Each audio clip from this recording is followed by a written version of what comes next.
Alhamdulillahilladzi anzala alaina al-Qur'ana.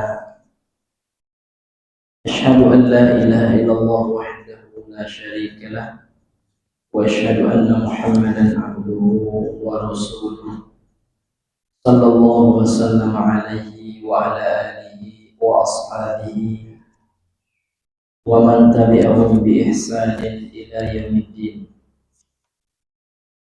Qala Allah Ta'ala fil Qur'anil Karim, ya ayyuhalladzina amanu ittaqullaha haqqa tuqatih wa la tamutunna illa wa antum muslimun. Amma ba'd. Alhamdulillah, bersyukur kita kepada Allah Azza wa Jalla atas seluruh nikmat yang telah Allah kurniakan kepada kita semua. Kemudian salawat dan salam, marilah kita senantiasa berselawat kepada Allah Azza wa Jalla. Allahumma salli ala Muhammad wa ala ali Muhammad, sehingga Allah curahkan kepada Nabi besar Muhammad sallallahu alaihi wasallam. Ma'asyiral muslimin rahimani wa rahimakumullah. Kembali kita melanjutkan pengajian kita tentang kitab Syarhu Lum'atil I'tiqad Al-Hadi ila Sabilir Rasyad, yang ditulis matanya oleh Al-Imam Ibnu Qudamah rahimahullah, kemudian dijelaskan dan disyarah oleh Asy-Syaikh Ibnu Utsaimin rahimahumullah ajma'in. Kemudian kita lanjutkan pengajian kita. Pada pertemuan yang sebelumnya kita telah menjelaskan tentang al-mukhalifuna lil haqqi fil qada'i wal qadar, sekte-sekte yang menyelisihi kebenaran dalam masalah qada dan qadar, atau firqah dhallah yang menyelisihi firqah najiyah dalam masalah qada dan qadar,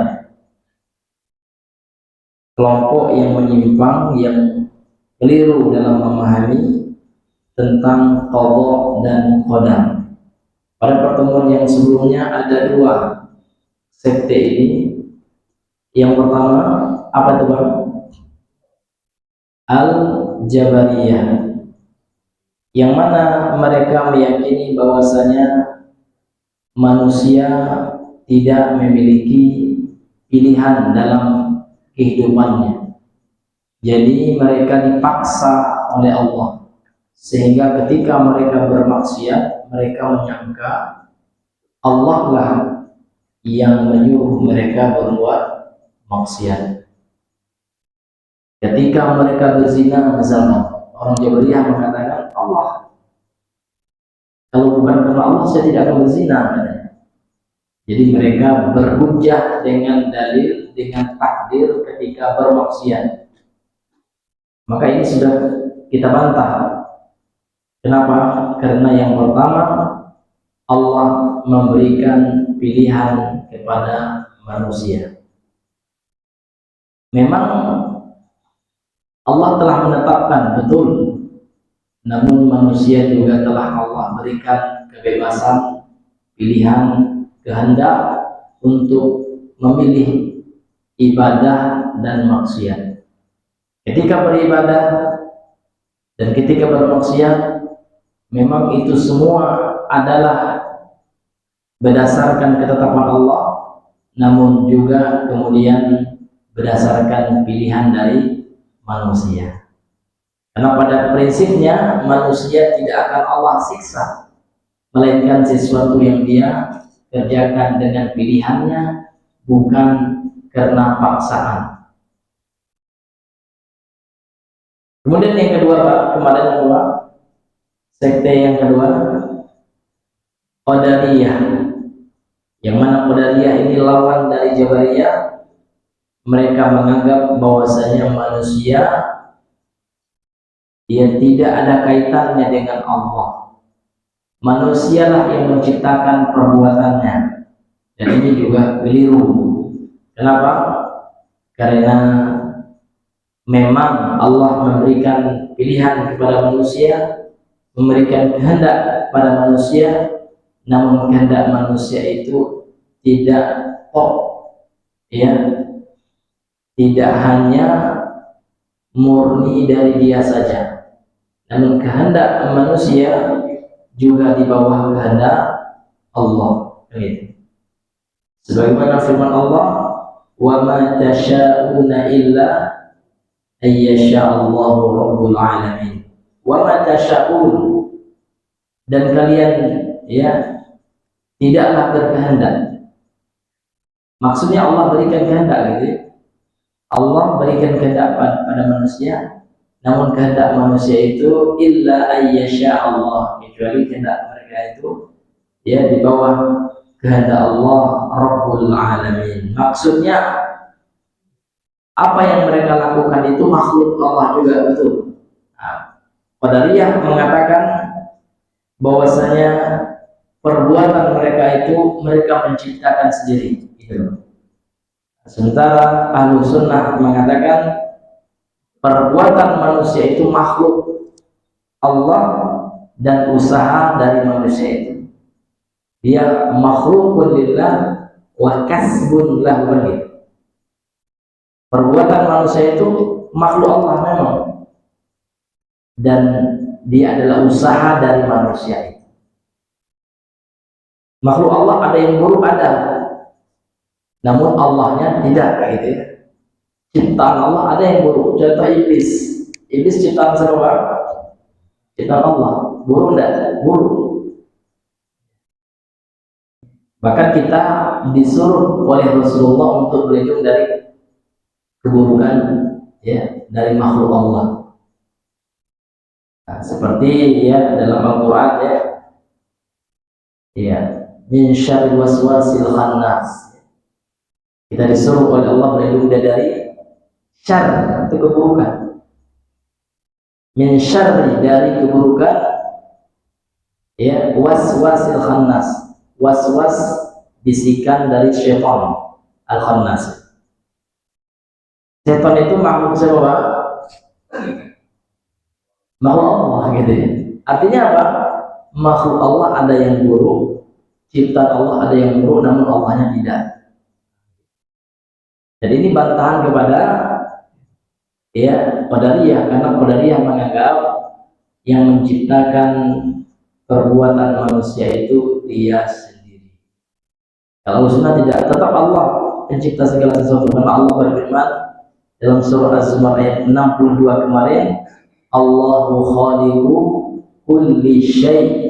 Allah lah yang menciptakan segala sesuatu.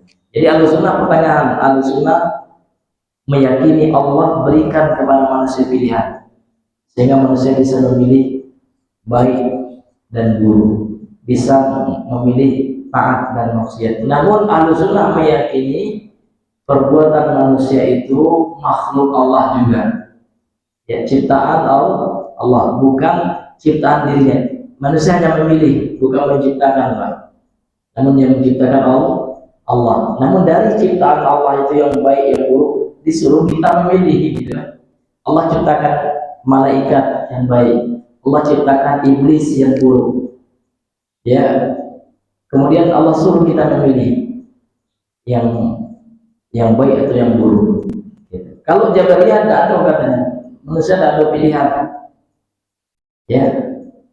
Nah, kemudian kalau Qadariyah, ya, Allah tidak menciptakan baik dan buruk, yang menciptakan baik dan buruk hanya manusia sendiri. Ya, di situ Pak, ya, kesesatan dari dua kelompok atau sekte ini dan Ahlussunnah pertengahan. Kemudian pembahasan kita yang berikutnya kemarin adalah tentang macam-macam kehendak Allah dan perbedaan, ya, dari macam-macam kehendak tersebut. Jadi kehendak Allah ada berapa kemarin? Ada dua. Ada namanya iradatun kauniyah. Kemudian yang kedua iradatun syar'iyah. Jadi iradah itu kehendak. Apa yang maksud dengan iradah kauniyah? Iradah kauniyah itu adalah ya kehendak Allah yang dia bermakna masyiah. Sama. Iradah maknanya masyiah, kehendak Allah. Yang mana kehendak Allah yang sifatnya kauniyah ini mesti harus terjadi. Yang terjadi itu sudah kan berasal dari kana, kun. Kana itu sudah terjadi artinya. Kalau perintahnya kun, jadilah, fayakun, gitu. Maka terjadilah. Jadi kauniyah itu sesuatu yang telah terjadi, baik yang Allah cintai maupun tidak Allah cintai. Yang terjadi yang Allah cintai, bagaimana misalkan Allah menciptakan Nabi Muhammad, sudah terjadi Nabi Muhammad, ya. Dan Allah mencintai beliau. Kemudian Allah yang buruk seperti apa? Yang Allah tidak cintai, Fir'aun. Sudah terjadi tidak Fir'aun? Sudah Allah ciptakan, bahkan sudah Allah matikan. Bahkan sedang Allah siksa di alam kubur Fir'aun itu. Artinya sesuatu yang terjadi baik yang Allah cintai maupun yang tidak Allah cintai, namun dia pasti telah terjadi dia. Itu kauniyah, itu pasti terjadi, mesti terjadi. Kehendak Allah yang pasti terjadi. Allah menciptakan kita laki-laki sekarang. Ya, ini sudah terjadi, ini kauniyah ini. Allah telah menciptakan planet bumi. Ini iradah kauniyah. Namun apakah Allah mencintai atau tidak tergantung. Kalau sesuai dengan iradah syariah nanti baru Allah cintai. Maka kita masuk iradah syariah ini artinya bimaknal mahabbah ini. Yang maknanya cinta. Artinya kehendak Allah yang Allah cintai. Allah menciptakan kita, alhamdulillah kita sholat. Allah cinta kepada orang yang sholat, orang yang bertakwa. Ya, ini namanya iradah syariah. Namun iradah syariah ini kadang terjadi, kadang tidak terjadi. Yang terjadi ada orang beriman, Allah cinta orang yang beriman. Itu iradah syariah. Namun ada juga yang tidak beriman, ya, kafir dia. Maka secara iradah syariah Allah tidak menghendaki itu. Namun itu terjadi secara kauniyah, terjadi. Namun secara syariah Allah tidak mencintai kekufuran, kefasikan, kemaksiatan seperti itu. Nah, kemudian masuk kita kepada perbedaan, ya ini batas pembahasan yang sebelumnya. Qala syarihu rahimahullah wal farqu bainahuma, dan perbedaan antara kedua iradah atau kehendak Allah ini, annal kauniyata, sesungguhnya iradah kauniyah, yalzamu fiha uquul muradi, ya, mengharuskan terjadinya kehendak yang sifatnya kauniyah itu yang harus terjadi. Wala yalzamu ayyakuna mahbuban lillah, namun tidak mengharuskan dia Allah cintai. Jadi iradah kauniyah seperti yang kita jelaskan tadi Pak ya, kehendak Allah yang terjadi. Namun yang terjadi itu ada yang Allah cintai, ada pula yang Allah tidak cintai. Contoh yang Allah cintai, terjadinya perbuatan ibadah. Ya, kita sudah sholat. Ini iradah kauniyah karena sudah terjadi gitu ya. Namun lihat, apakah sholat dicintai Allah? Iya. Karena sholat itu adalah perbuatan ihsan. Innallaha yuhibbul wallahu yuhibbul muhsinin, kata Allah cinta kepada orang yang berbuat ihsan. Sholat itu ihsan Pak, kecuali sholat riya gitu. Kalau orang sholat niatnya untuk dipuji, niatnya untuk dibilang orang saleh, itu dah. Karena yang namanya ihsan itu ikhlas. Disebutkan oleh Nabi dalam hadis panjang ya, dari sahabat Umar bin Khattab, hadis kedua dalam Arba'in An-Nawawiyah. Ihsan itu kata Rasulullah, anta'budallaha ka'annaka tarah. Jadi engkau beribadah kepada Allah itu bukan melihat orang gitu ya, namun melihat Allah itu sendiri. Tapi kan tidak bisa. Kalau tidak bisa, kata Rasul, ya kan? Fa in lam yakun tarahu fa innahu yaraka. Kalau engkau nggak bisa lihat Allah, maka yakinlah Allah melihatmu. Jadi kita sholat yang ikhlas itu kan kita sholat seolah Allah lihat kita, gitu. Bukan sholat orang ria. Orang ria sholatnya ya selalu ingin dilihat orang, ya. Iya, kenapa sholat Pak? Nanti kalau nggak sholat saya apa kata orang nanti? Ya apa kata tetangga saya? Masa dia nggak sholat gitu? Jadi dia pusing mikirin orang ibadahnya Pak. Ibadahnya selalu lihat orang itu nggak ihsan ya. Yang ihsan itu orang beribadah ya merasa dilihat oleh Allah. Ya kenapa kamu sholat Pak? Kalau nggak sholat saya murka Allah nanti. Itu insya Allah ihsan. Aku dia dengan Allah. Karena takut kepada Allah, karena cinta kepada Allah, dan karena mengharapkan pahala Allah. 3 itu Pak ya. Mahabbah apa? Khauf, raja, mahabbah. Ini pendorong ibadah. Itu ihsan itu. Artinya intinya dia beribadah barometernya, standarnya tuh karena Allah, nggak ada karena manusia. Nah, terkadang Pak setan itulah ya yang dia selalu buat kita selalu dikaitkan dengan manusia.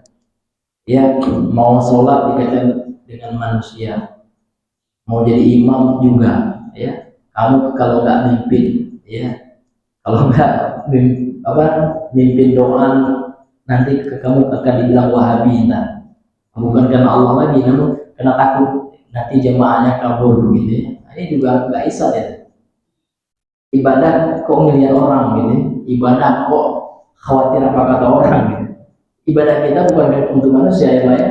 Ibadah kita untuk Allah. Kan tadi orang seperti itu. Kalau nggak saya pimpin nanti doa ini, so apa kata jamaah saya? Saya pimpin lah kan. Alhamdulillah itu ibadah doa itu Pak. Bukan untuk manusia kita doa. Kita doakan Allah. Padahal ada juga sebagian teman nggak tahu dia. Ya Pak, kalau nggak saya pimpin tahlilan itu saya ditinggalkan katanya. Sekarang tahlilan itu ibadah atau hanya perkara main-main saja dunia? Kalau masalah dunia silakan Pak. Ya, ini kita segan dengan orang tidak ada apa-apa, itu masalah dunia. Ya kan? Tapi kalau masalah ibadah jangan hubungkan dengan manusia. Ya, harus murni orientasi kita adalah Allah Subhanahu wa taala.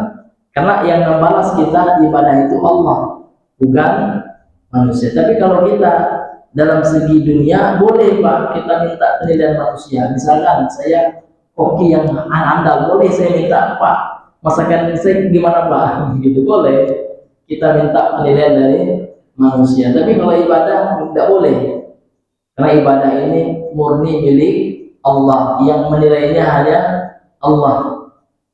Masyarul muslimin yang Allah muliakan. Ini Pak ya, ini iradah yang maknanya mahabbah, ya, cinta. Jadi kehendak Allah yang Allah cintai itu adalah iradah apa? Syar'iyyah. Namun dia terjadi dan terkadang tidak terjadi.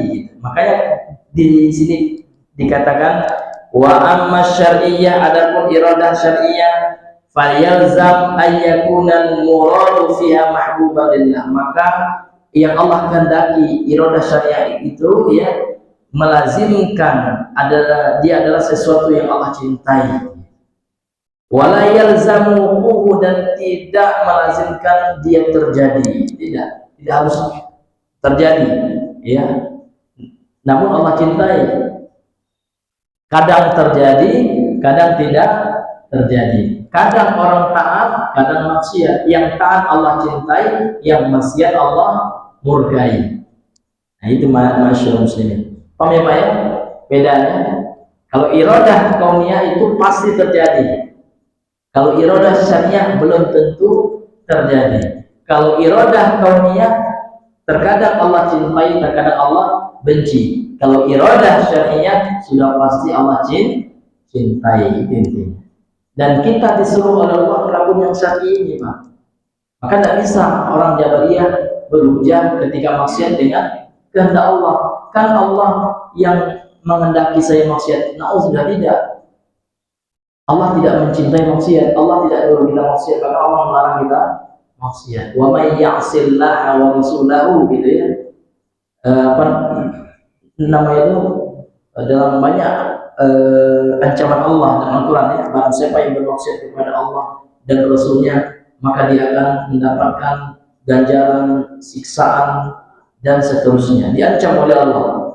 Ya, innallaha la yuhibbul kafirin. Allah tidak cinta orang-orang yang kafir, banyak sekali. Innallaha la yuhibbul fasad.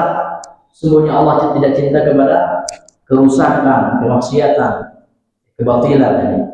Jadi kalau kita paham dua kata Allah ini, Pak, kita bisa membedakan ya, mana sesuatu yang maksiat dan ketaatan yang Allah cintai dan Allah benci. Sehingga kita tidak mengatakan yang maksiat itu Allah kehendaki juga, enggak. Memang secara kauniyah dia terjadi, betul, namun secara syar'iyah Allah membencinya. Ini ma'asyiral muslimin yang Allah muliakan ya. Kemudian kita lanjutkan Bapak Ibu, ini pasal yang baru ya. Kemarin itu masih pasal tentang apa? Tentang qada dan qadar. Sekarang kita masuk pada pasal yang berikutnya. Qala al-musannif rahimahullah taala, faslun al-imanu qaulun wa amal. Berkata penulis Al-Imam Ibnu Qudamah rahimahullah, beliau buat fasal ya. Fasal itu Pak, setelah bab biasanya ada judul, ada bab, ada fasal ya. Ya, bab yang lebih umum, fasal lebih khusus lagi. Sama lah dengan bahasa Indonesia, buku bahasa Indonesia ada bab tentang apa? Di bawah ada fasal gitu ya. Jadi faslun ini ya secara bahasa artinya pembeda ya. Ya, pembahasan ini dengan pembahasan yang sebelumnya. Maka ada faslun gitu ya. Al-iman, iman itu adalah iman dalam makna keimanan Islam ya, atau keimanan menurut Islam, dan iman menurut Ahlus Sunnah wal Jamaah. Al-iman, iman itu adalah qaulun wa amalun ya, ucapan dan perbuatan. Jadi iman itu ucapan dan perbuatan. Ucapan itu ada dua Pak. Ucapan itu ada dua. Ucapan hati, jadi hati ini berucap juga ya Pak, ngomong juga hati kita ini. Itulah keyakinan. Ucapan hati itu keyakinan yang kita yakini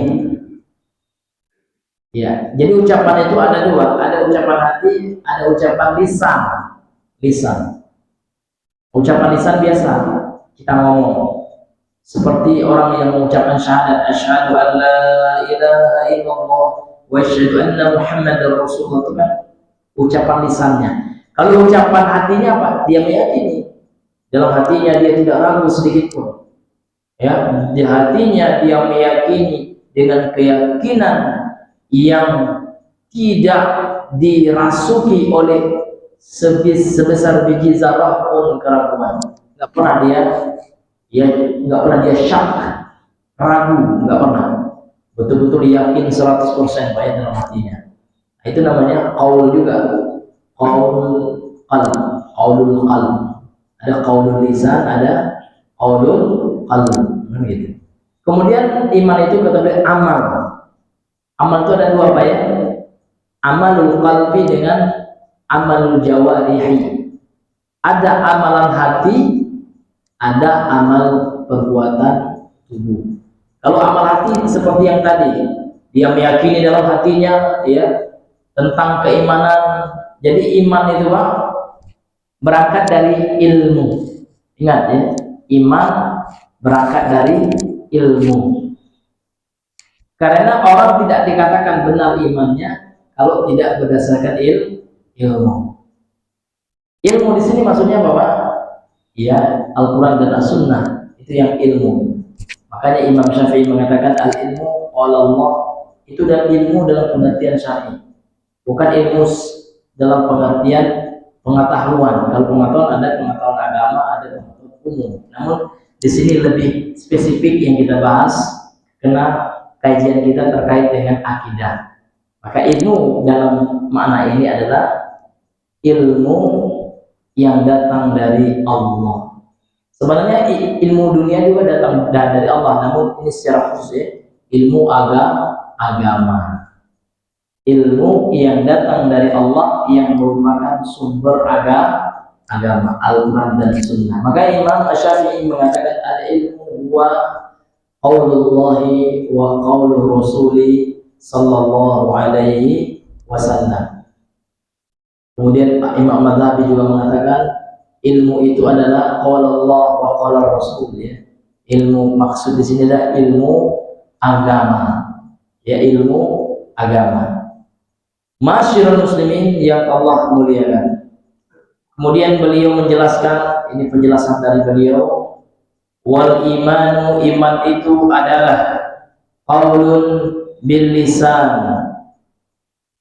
ucapan yang kita ucapkan dengan lisan kita, wa amalun bil arkan, dan diamalkan dengan anggota tubuh, wa aqdun bil jinan, jinan ini kata lain dari qalb ya, dan diyakini ya, diikat oleh keyakinan kita kan gitu, aqdun itu diyakinilah kita maknai dengan hati, yazidu bil ta'ah wa yanqusu bil isyani, bertambah dengan ketaatan dan berkurang karena kemaksiatan.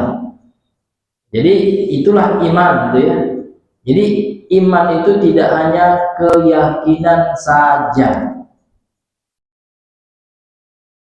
Seperti orang Murji'ah yang mana mereka akan cukup orang yakin saja sudah dikatakan beriman.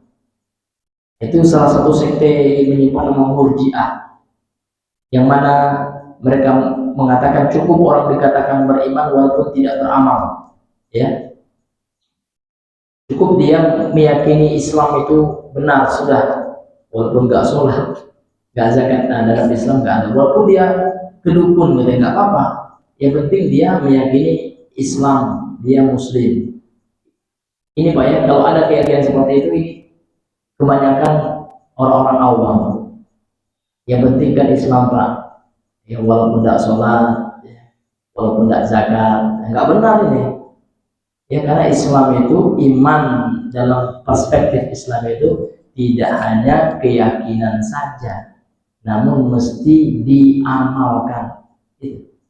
Makanya wa amalun bil arkan. Di iman itu tidak hanya sesuatu keyakinan saja sifatnya, tidak, namun lebih daripada itu harus diucapkan dan dilaksanakan. Itu iman. Ada orang maksiat misalkan Pak, ya, yang penting saya tahu maksiat itu haram misalkan, zina haram, tapi dia berzina juga, tidak beriman gitu, tidak sempurna imannya. Karena iman itu tidak hanya sekedar pengetahuan itu zina atau keyakinan hati itu zina, namun iman itu bagaimana dia bisa meninggalkan zina itu. Ini kalau kaitannya dengan itu.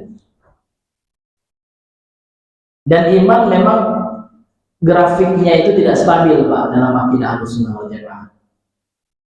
Ya, iman itu grafiknya naik dan turun.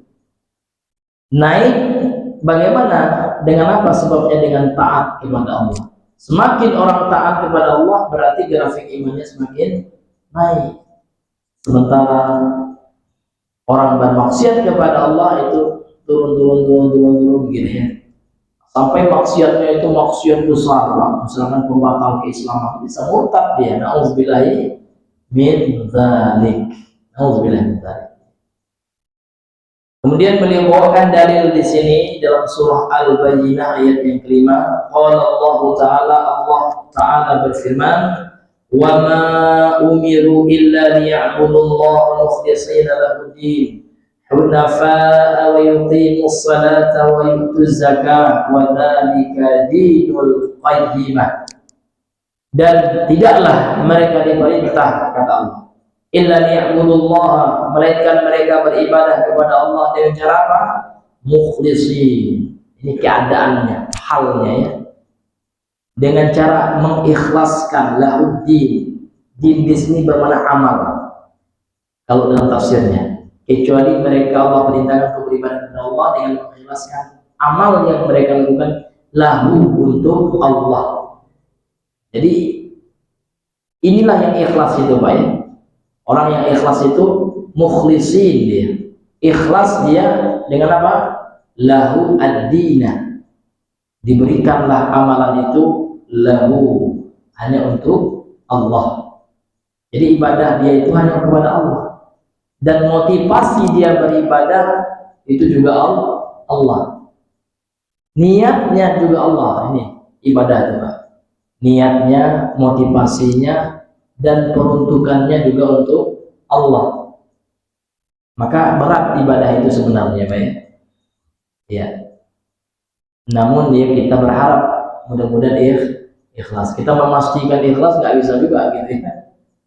Insya Allah saya pasti nggak bisa juga. Namun kita hanya bisa berusaha, Pak ya, berupaya ya untuk ikhlas ya, untuk beramal karena Allah. Hunafa itu jamak dari Hanifah ya, Hanafiyah. Hunafa itu artinya yang condong al-muqbil ilallah, yang condong kepada Allah, wal mu'rid amma siwa, kan itu kata Syekh Sa'al Al-Fauzan, yang hunafa itu, yang Hanafiyah. Kemudian berpaling dari selain Allah, itu orang ikhlas juga itu. Hanifan muslimah wa ma ana minal musyrikin wa ma kana minal musyrikin, kan itu sifat Nabi Ibrahim ya, yang beliau itu hanif ya, lurus kepada Allah dan berpaling kepada selain Allah. Itu orang yang ikhlas ya. Wa yuqimus shalah, dan mereka mendirikan salatnya untuk Allah, karena Allah. Wa yu'tuz zakah, mereka menunaikan zakat. Dzalika dinul qayyimah, itulah agama Islam, agama yang lurus ya, yang benar, yang tidak bengkok. Jadi agama Islam itu agama ikhlas ya, agama yang menyuruh hambanya beribadah karena Allah. Sholat dia karena Allah, zakat dia karena Allah. Tapi kalau dunia boleh, tidak harus karena Allah. Artinya kalau bukan karena Allah tidak dia katakan musyrik dia. Karena orang dikatakan musyrik itu dalam masalah agama. Ini Pak, berbeda. Misalkan ada orang buka ya Pak ya, buka teknisi apa, boleh bukan karena Allah dia, memang karena duit, bukan mungkin karena cuan, boleh, itu dunia. Tapi jangan pula ibadah ya. Dia buka ibadah, niatnya juga awalnya sudah bukan karena Allah. Nah, ini musyrik nanti. Ini Bapak Ibu yang Allah muliakan. Maka yang namanya ibadah ya mesti ya, ini ibadah mahdoh, namanya ibadah murni, ibadah. Karena ada juga yang bukan murni ibadah, Pak. Ada namanya dia perkara dunia. Kata ulama dia perkara dunia, namun karena diniatkan menjadi ibadah, jadilah dia ibadah. Istilah ulama fikih dengan ghairu mahdoh. Mahdoh itu murni artinya. Mahab itu murni. Mahab ya pakai dot ya. Itu murni artinya mahdud. Maka ulama membedakan ada suatu hal yang murni ibadah, ada suatu hal yang tidak murni ibadah. Maksudnya apa? Hukum asalnya dia bukan ibadah. Contoh, hukum asalnya bisnis dia buka misalkan servis handphone, kan bisnis ya Pak ya. Karena nggak ada orang bilang servis handphone itu ibadah, nggak ada. Itu bisnis awalnya itu. Namun dia niatkan dengan bisnis handphone ini tidak hanya untuk meraih keuntungan dunia, namun saya juga meniatkan dengan bisnis handphone ini kalau ada kelebihan harta saya gunakan untuk dakwah. Berarti ya bisnis handphonenya bisa bernilai ibadah karena dia niatkan untuk ibadah. Ini masyarakat muslimin yang Allah muliakan. Namun kalau ibadah mahdoh tidak boleh Pak. Niatnya harus ya dari awal karena Allah. Ya, tidak boleh ada motivasi lain. Maka di sini bisa dibedakan Pak antara pendidikan agama dengan umum. Kalau pendidikan agama wajib motivasi awalnya itu untuk pahala dulu. Jangan bayar kita mau bikin sekolah agama nih ya, tapi sudah kita niatkan, oh ya, ini cuannya Masya Allah ini. Kalau murid saya segini, pendapatnya segitu.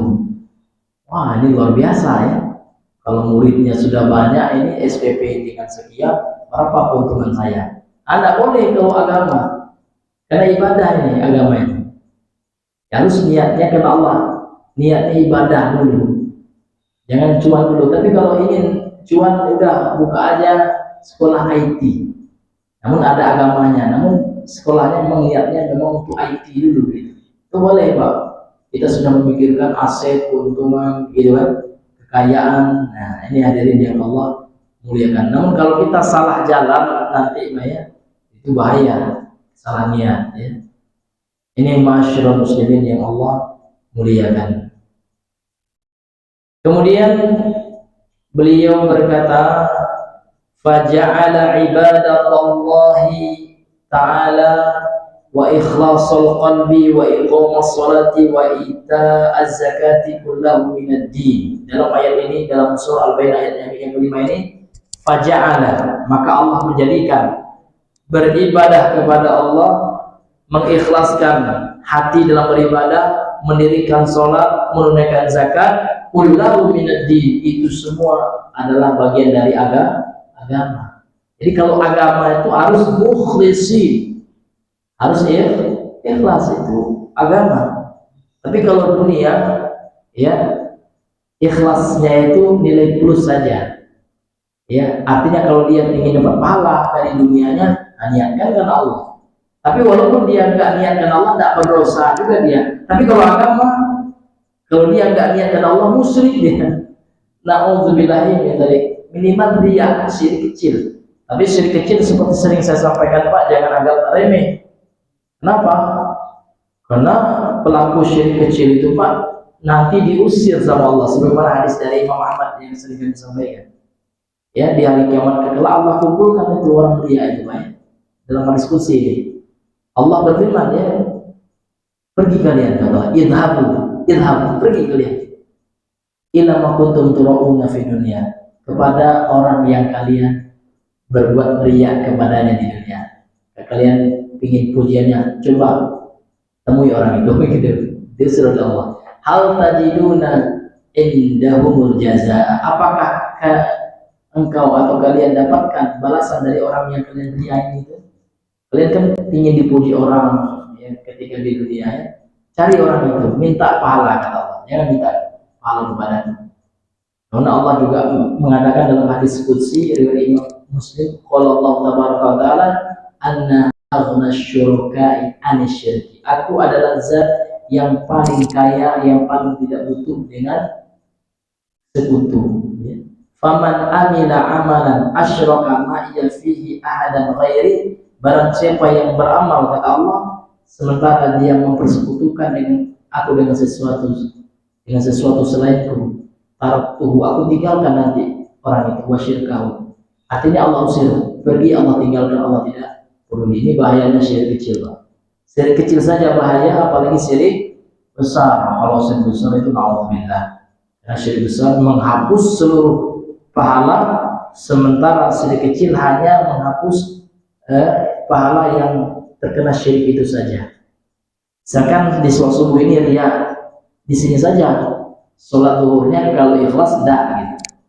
Tapi kalau syirik besar, na'udzubillah Pak ya, syirik besar itu satu kali kita lakukan hilang semuanya ya dari pahala amal-amal kita. Na'udzubillahi min dzalik. Ini luar biasa. Maka penting ikhlas ya, karena ikhlas lawan dari syirik ya. Na'udzubillahi min dzalik.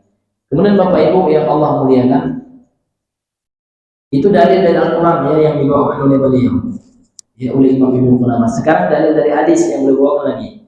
Wa qala Rasulullah SAW, Rasulullah bersabda, ini hadisnya sahih baik dari Imam Bukhari Muslim muttafaqun alaih. Al-iman bid'un wa sab'una syu'batan, iman itu ada 70 lebih. Bid'un itu Pak 1 sampai 9. Boleh 21 atau 71, 72 gitu. Yang pokoknya 70 lebih lah gitu. Iman itu bid'un wa sab'una syu'bah. Dalam riwayat yang lain situn, dalam riwayat yang lain 60.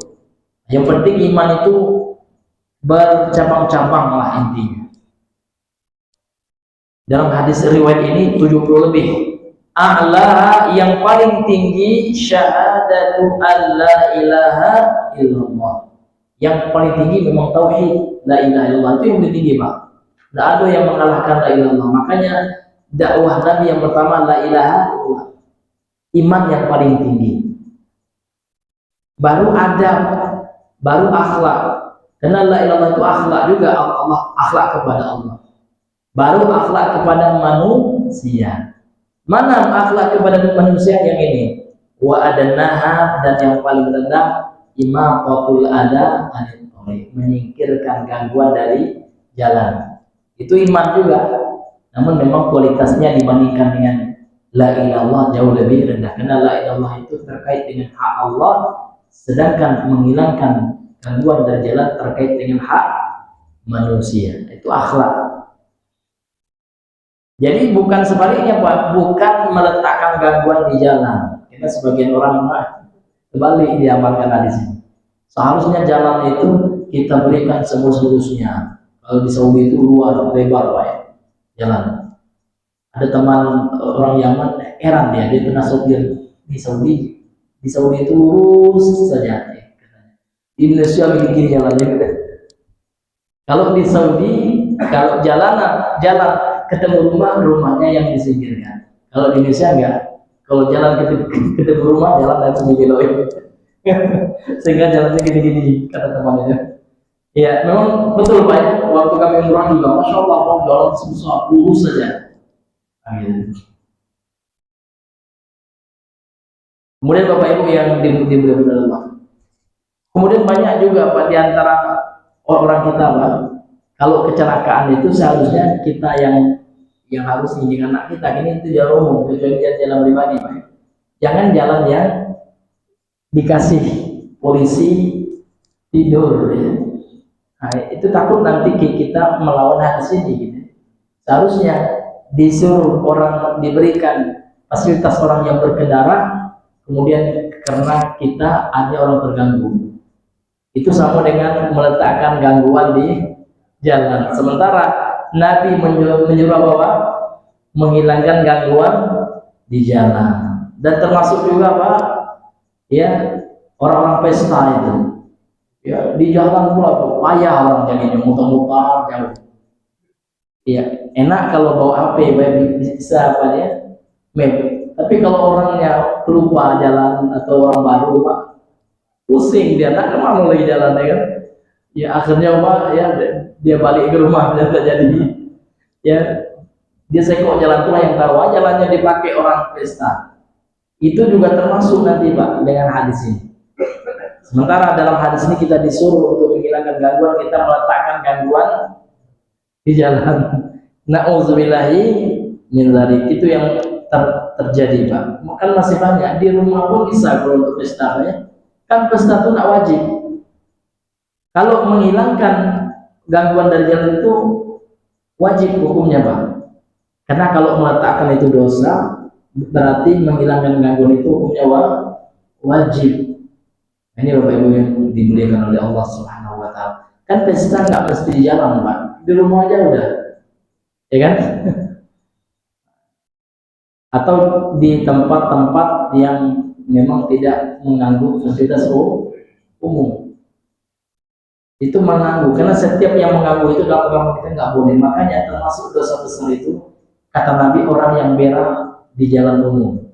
Makanya Nabi mengatakan ittaqul malain, ya, as-salas, ya, jauhilah oleh kalian 3 sebab orang dilaknat.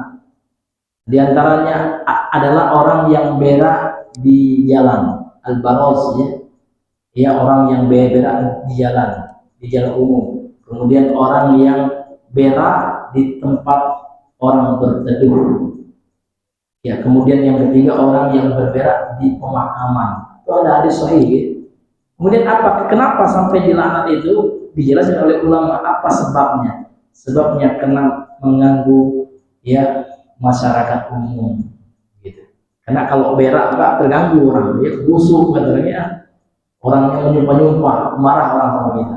Nah, sama dengan ini, Pak. orang-orang yang menutup jalan itu ya, itu terganggu juga orang. Nah, ini hadirin yang dibenarkan, ini hal yang nggak bisa dibenarkan seperti itu. Maka hanya di Indonesia terjadi itu rupanya, Pak ya.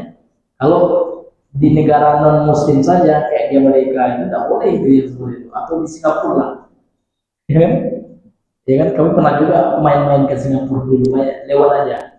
Ya kan, nggak boleh meludah sembarangan aja, nggak boleh di situ, Pak. Jangankan bikin pesta di jalan umum, ya. Atau langsung di ini tuh, Pak ya, langsung di apa namanya, langsung ditangkap polisi itu. Nah, kita lah ya di Indonesia itu yang luar biasa, Pak. Di tempat umum bisa pesta, masya Allah. Ya. Ini kita muter-muter jalan ini. Ya, kasihan ya orang pengendara. Masyarakat muslimin yang dimuliakan oleh Allah Subhanahu wa taala. Kemudian beliau berkata ya, beliau bawakan dalil lainnya dalam Al-Qur'an, Pak ya. Beliau kuatkan lagi dengan Al-Qur'an. Beliau berkata, "Faja'al al-qawla wal 'amala wal iman minal iman." Allah menjadikan ucapan dan perbuatan itu bagian dari iman. Jadi Allah menjadikan ucapan dan perbuatan itu minal iman, bagian dari iman. Allah Ta'ala berfirman, fazadathum imana. Fazadathum, maka bertambahlah bagi mereka keimanannya. Jadi iman itu bertambah. Ya, bertambah keimanan itu. Ya. Wa qala, kemudian Allah berfirman lagi surah Al-Fath ayat 4 ya, liyazdadu, supaya bertambah bagi mereka. Apa yang bertambah itu? Imana, keimanan mereka. Jadi iman itu bertambah. Kalau bertambah pasti ada yang berkurang, nggak mungkin bertambah aja tanpa ada yang berkurang, gitu Pak ya. Sesuatu yang bertambah dari sesuatu yang kurang ya. Karena adanya penambahan ya itu karena ada yang kurang, Pak ya. Kemudian beliau bawakan dalil lagi dari hadis Nabi SAW, dan hadis ini juga hadis muttafaqun alaih. Yakhruju minan nari, akan keluar dari neraka kelak. Man qala la ilaha illallah, bagi orang yang mengucapkan la ilaha illallah fi qalbihi, dalam hatinya, mithqala burrah, walaupun la ilaha illallah itu dalam hatinya itu seperti sebiji gandum, au khardal, atau sebesar biji khardal atau khardalah, sawi, au dzarrah, dzarrahnya paling kecil lah ya, sebesar atom gitu ya, minal iman, dari bentuk keimanannya. Jadi akan Allah keluarkan juga kelak ya, orang-orang dari neraka namun masih ada la ilaha illallah, walaupun kadar kualitas la ilaha illallah itu ada yang sebesar biji gandum, ada yang sebesar biji sawi, ada yang sebesar biji yang paling kecil gitu ya, dari keimanan ya. Namun ingat ya Pak ya, la ilaha illallah yang di sini la ilaha illallah yang imani dengan konsep keimanan yang betul. Bagaimana itu Pak? Diucapkan dengan hati, diucapkan dengan lisan, diyakini dengan hati, dan diamalkan dengan, dan tidak melakukan pembatal la ilaha illallah. Karena kalau seandainya ada orang mengucapkan la ilaha illallah ya, kemudian dia berbuat syirik, batal la ilaha illallahnya kalau syirik besar dibuat, atau dia buat kufur besar. Karena pembatal la ilaha illallah itu secara umum ada 3: syirik besar, kufur besar, nifak besar, yang besar-besar semuanya. Syirik besar itu pembatal keislaman, kufur besar pembatal keislaman, kemunafikan besar juga pembatal la ilaha illallah. Itu seperti orang sholat kentut, dia walaupun ribuan rakaat namun dia kentut terus, nggak sah. Begitu juga la ilaha illallah, walaupun ribuan kali dia mengucapkan la ilaha illallah namun tetap pergi ke dukun, batal juga, tidak sah juga la ilaha illallah. Atau dia meyakini ya ada sesuatu yang bisa mengabulkan doa selain Allah, walaupun tiap hari dia la ilaha illallah, la ilaha, namun dia tetap berdoa kepada Allah, batal terus, batal terus ya, tidak dihitung Pak, tidak dikatakan dia mengucapkan la ilaha. Namun dalam hadis ini orang yang betul-betul mau mengucapkannya. Namun dia masih melakukan dosa lain, namun dosanya bukan kufur besar, bukan syirik besar, bukan nifak besar, bukan pembatal la ilaha illallah. Kemudian dia mati membawa dosa itu. Walaupun nanti dia masuk neraka, masih ada tauhid dalam dirinya la ilallah, maka dia akan keluar juga lambat laun. Ini luar biasanya tauhid ini. Jadi tauhid ini bisa membuat orang tidak kekal di neraka. Ini masyarul muslimin yang Allah muliakan. Baik, Bapak Ibu yang Allah muliakan ya. Mengingat waktu Pak ya, karena jam 6 lewat ya. Mungkin kita cukupkan dulu sampai di sini ya pembahasan kita pada pagi hari ini. Insya Allah pada pertemuan yang selanjutnya kalau Allah masih menghendaki, masih memberikan ajal yang panjang atau umur yang panjang ya, maka akan kita lanjutkan kembali. Sebelum kita tutup, mungkin ada di antara Bapak Ibu yang ingin bertanya, maka kami persilakan. Ya, silakan Bapak Ibu. Assalamualaikum warahmatullahi wabarakatuh. Waalaikumsalam warahmatullahi wabarakatuh.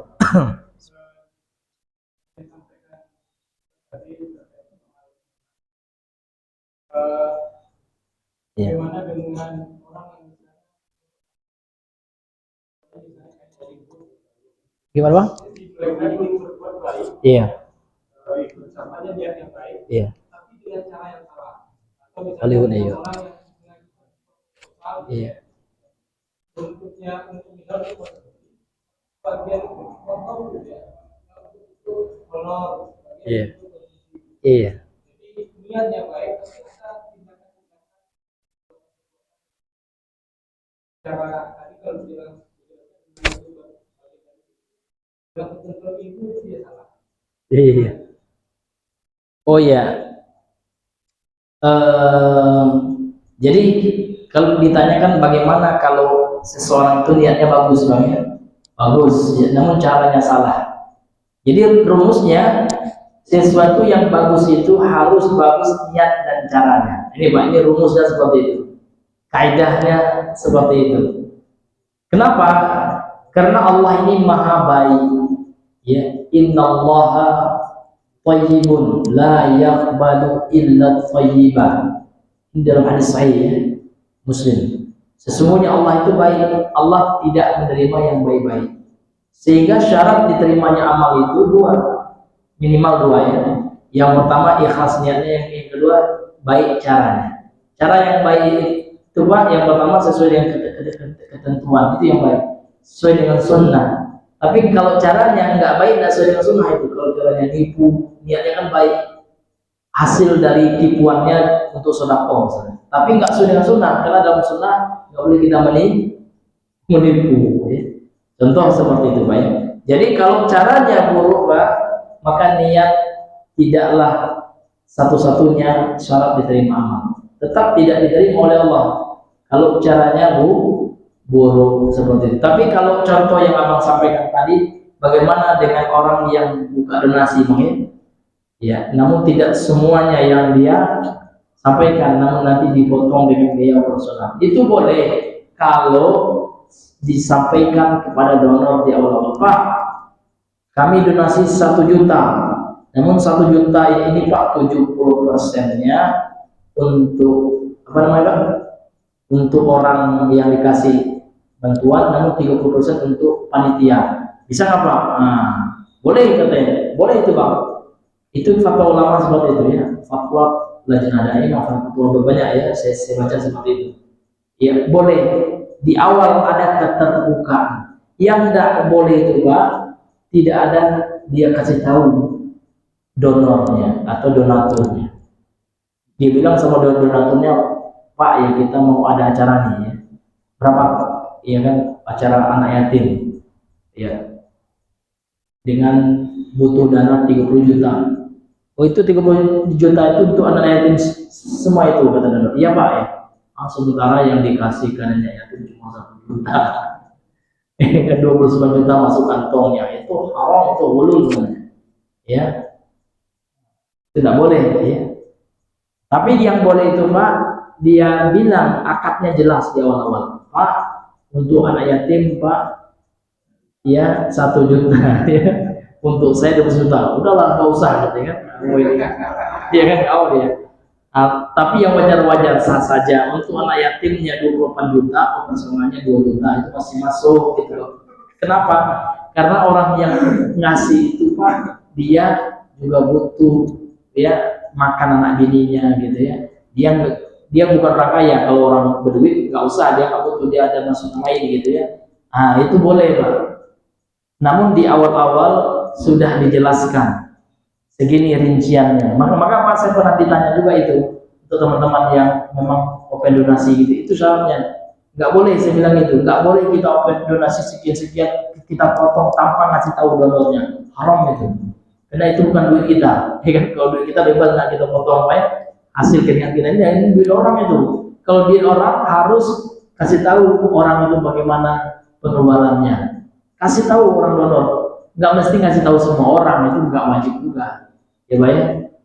Nah, tapi kasih tahu yang ngasih uang. Karena uang itu kan diberikan oleh orang, bukan duit kita. Kasih tahu dia donatur itu.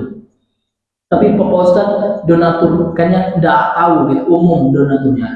Berarti harus dibuka secara umum. Kalau donaturnya person, kasih tahu secara person saja. Tapi kalau open dia dibuka donaturnya umum, harus wajib dikasih tahu semuanya. Artinya harus diinformasikan secara umum, penggunaannya sekian untuk ini, sekian untuk kami sebagai panitia. Nah, itu seperti itu Pak ya. Jadi harus terbuka sifatnya. Jadi terbuka itu Pak wajib itu dalam hal yang konteks seperti itu. Terus kasih tahu dia, jangan kita ambil di luar sepotong, nanti mencuri nanti itu ya. Itu masuk dengan mencuri. Nauzubillahi min dzalik. Ini Bang ya, bagi yang orang yang di sosial mesti mengetahui itu Pak ya. Nanti bahaya, nanti termakan 1 rupiah bagi kita Pak, yang karena 1 rupiah hanya nggak berapa nilainya kita nanti dibalas dengan neraka. Kan auzubillahi min dzalik. Bahkan terjadi, pernah saya sampaikan hadisnya Pak ya, di zaman Nabi itu terjadi, padahal orang mujahid itu Pak ya, dia jihad itu, bahkan terbunuh dia di jalan Allah karena dia ngambil harta rampasan perang, tidak ngasih tahu Nabi. Nah gitu ya. Padahal kalau dia ngasih tahu Nabi nggak marah juga gitu ya, nggak ngasih tahu Nabi, akhirnya karena perbuatan itu akhirnya dia harus masuk surga ya, karena dia mujahid, mati lagi dia ini di Allah. Namun karena dia ngambil itu, kata Nabi huwa finnar, dia di neraka. Itu bahaya betul ya, hati-hati ya kalau ngurus uang umum itu Pak. Ya, temakan kita uang orang tanpa kita ngasih tahu, tanpa ikhlas orang itu, karena itu bukan uang kita gitu kan. Uang umat, uang orang gitu ya. Kita hanya pengelola, bukan kita yang pemiliknya. Maka saya sedih Pak, ada teman bilang seperti ini, Masya Allah enak kalau kita donasi. Kenapa? Dalam aturan negara kita katanya kan boleh kita ambil berapa persen, kita 5% atau berapa itu. Ya kan, kalau dapat kita bantuan 1M berapa kata Ustaz? Ambil saja 5%. Berapa tuh Pak? Bantunya 1M, ambil 50%-nya. Berapa? Oh, 50 juta ya. Boleh kita ambil. Maka saya katakan haram Bapak ambil kalau enggak dibilang kepada orang donatur itu. Kalau diambil aja. Tapi kan ada undang-undang, enggak peduli. Ya kan? Walaupun undang-undang kita mengatakan berzina suka sama suka, kan di undang-undang kita no problem Pak. Enggak ada pidananya itu. Yang ada pidananya kalau maksa, memperkosa gitu. Tapi dalam undang-undang kita, saya tanya sama polisi kan, tidak apa-apa, tidak ada jerat hukumnya. Maka nggak bisa kita pakai patokan undang-undang top. Harus undang-undang Allah yang pertama. Jadi kalau kita ngambil uang donasi itu tanpa sepengetahuan donornya, pemberi donasi itu haram. Harus pengetahuan dari, harus sesuai dengan akad perjanjian kita. Misalkan kita ingin donasi seperti itu tadi ya, harus jelas Pak rinciannya. Ini untuk yang disampaikan ke anak yatimnya dan untuk biaya personalnya sekian. Kalau kata donornya setuju nggak Pak? Iya, nggak apa-apa. Nggak apa-apa, berarti donornya juga tidak mendonor untuk anak yatim, mendonor juga untuk panitianya. Ya nggak apa-apa.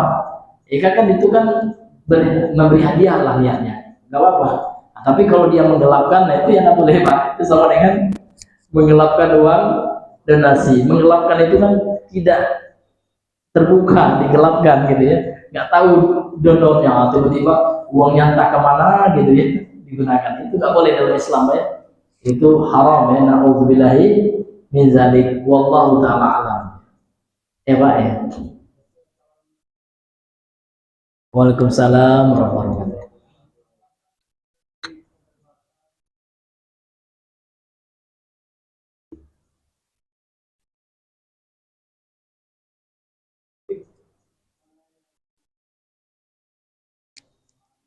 Iya. Iya betul ya.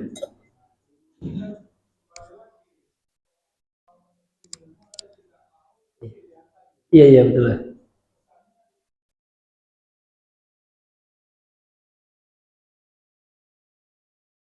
Iya, apa namanya tuh Pak? Pada prinsipnya seperti itu Pak ya. Jadi pada prinsipnya manusia itu diberikan oleh Allah pilihan. Dan kepada kata Bapak, tadi kan orang bisa memilih yang baik dan yang benar kalau punya ilmu Pak ya. Kalau dia tahu itu baik, dia akan pilih itu gitu ya. Kalau tahu dia buruk, dia akan pilih itu. Baik ya. Jadi seperti ini, kalau seandainya orang itu ya apa namanya itu memilih yang salah dan tanpa ilmu salah yang dia pilih Pak ya. Kemudian dia ketika salah itu Pak dalam memilih itu ada uzurnya, maka dia tidak juga disiksa oleh Allah. Sebagaimana firman Allah, wa ma kunna apa mu'adzibina apa hatta nab'atsa rasulah, wa ma kunna mu'adzibina hatta nab'atsa rasulah. Kami itu tidak akan mengazab, kata Allah, suatu kaum itu sampai kami mengutus rasul. Artinya sebelum diutus rasul kan orang tidak tahu ilmu itu Pak ya. Nah, namun setelah diutus Nabi itu maksudnya apa? Setelah datang hujah kepadanya. Jadi setelah orang itu mengetahui hujah, setelah ditegakkan hujah, sudah ada datang ilmu kepadanya, namun dia tidak mengamalkan, tidak mempelajari ilmu tersebut. Namun ada orang yang diberikan uzur, ada contoh orang yang tinggal di suatu tempat atau dia tidak betul-betul tidak dapat dia ilmu itu, ya Pak ya, sehingga dia tidak mempelajarinya dan dia salah dalam beramal atau salah dalam memilih gitu. Nah, kalau seperti itu dia diberikan uzur gitu Pak ya. Jadi seperti itu memang betul kata Bapak ya, manusia memang Allah berikan pilihan, namun pilihan manusia itu tetap tidak akan keluar dengan pilihan Allah. Tapi bukan berarti Allah nyuruh dia maksiat gitu Pak. Memang seperti itu memang akidah Islam ya, akidah Ahlussunnah. Seperti itu Pak ya. Iya. Manusia itu Allah berikan pilihan, namun pilihan manusia itu tetap Allah ketahui. Karena Allah kan mengetahui Pak ya, seperti itu. Nah, dan ini tidak bermakna kalau seperti itu yang muter-muter berarti Allah juga enggak Pak ya. Iya, tidak seperti itu. Artinya tetap pilihan manusia itu disandarkan perbuatan buruknya kepada manusia tersebut ya. Tapi kalau perbuatan baik Pak, mesti kita sandarkan kepada Allah. Jangan kita meyakini itu hanya semata-mata kan usaha kita. Enggak boleh, karena kita akan sombong gitu Pak ya. Karena kita akan sombong, maka mesti kita puji Allah, alhamdulillah ya Allah ya, karena hidayahmu aku bisa sholat gitu kan. Karena hidayahmu ya Allah aku bisa menjadi muslim. Mesti kita sandarkan kepada Allah dan kita bersyukur, berterima kasih kepada Allah. Tapi kalau maksiat itu ya tidak boleh Pak ya. Kalau maksiat jangan kita sandarkan kepada Allah, alhamdulillah ya Bapak, masya Allah ya, karena kehendak Allah saya tadi korupsi dapat duit ini ya. Nah, tidak boleh, karena itu maksiat ya, tidak boleh disandarkan kepada itu Pak. Jadi intinya konsepnya seperti itu. Memang kalau konsepnya secara akal itu apa namanya itu, kalau kita pahami terus dengan akal ini terkadang nggak nyambung juga Pak ya, karena memang pada dasarnya perbuatan Allah itu nggak bisa kita, logika kita nggak sampai gitu Pak ya, logika kita itu nggak sampai gitu ya. Artinya perbuatan Allah, apa yang ditetapkan oleh Allah itu harus kita yakini dan kita terima sudah. Karena pada dasarnya Allah itu tidak ditanya atas apa yang Allah tetapkan, yang apa Allah lakukan. Yang ditanya siapa? Kita, gitu. Kenapa Allah menciptakan manusia? Kenapa kok Allah ciptakan aku ini laki-laki, ya Allah? Orang Indonesia, kok enggak orang Madinah, orang Arab gitu ya? Tidak boleh Allah ditanya tentang itu, ya. Yang ditanya itu kita. Kenapa kok Allah menetapkan seperti itu kan? Nah, gitu nggak boleh. Kalau itu perbuatan Allah, tetap kita yakini itu adalah perbuatan Allah dan Allah tidak ditanya. Namun yang ditanya itu hanya kita antar, ya. Dan kita itu akan ditanya oleh Allah tentang apa, Pak? Tentang pilihan yang kita pilih. Itu pada dasarnya seperti itu. Apa yang kita pilih itu yang akan ditanya oleh Allah. Sesuatu yang kita tidak ada pilihannya, ada juga Pak ya, yang kita nggak ada pilihannya. Contoh ya, muka kita. Kan pas kita lahir, kita nggak milih seperti ini Pak ya. Mungkin kalau keinginan kita pingin ya mancung semua hidungnya ya. Tapi ternyata ada yang PC, itu kan bukan pilihan kita ya. Bukan kehendak kita. Itu tidak akan Allah tanya ntar di akhirat. Yang Allah tanya itu Pak tentang apa yang kita pilih. Kenapa kita nggak sholat? Kenapa kita nggak taat kepada Allah? Kenapa kita maksiat? Itu kan terkait dengan pilihan kita. Itulah nanti yang akan ditanyakan oleh Allah di akhirat. Ya mungkin seperti itu Pak ya. Wallahu a'lam bishawab. Ya. Ada yang lain Pak? Kalau udah ada ya, dalam mengingat waktu ya kita cukupkan sampai di sini. Subhanakallah wa bihamdika asyhadu an la ilaha illa anta astaghfiruka wa atubu ilaik. Assalamualaikum warahmatullahi wabarakatuh.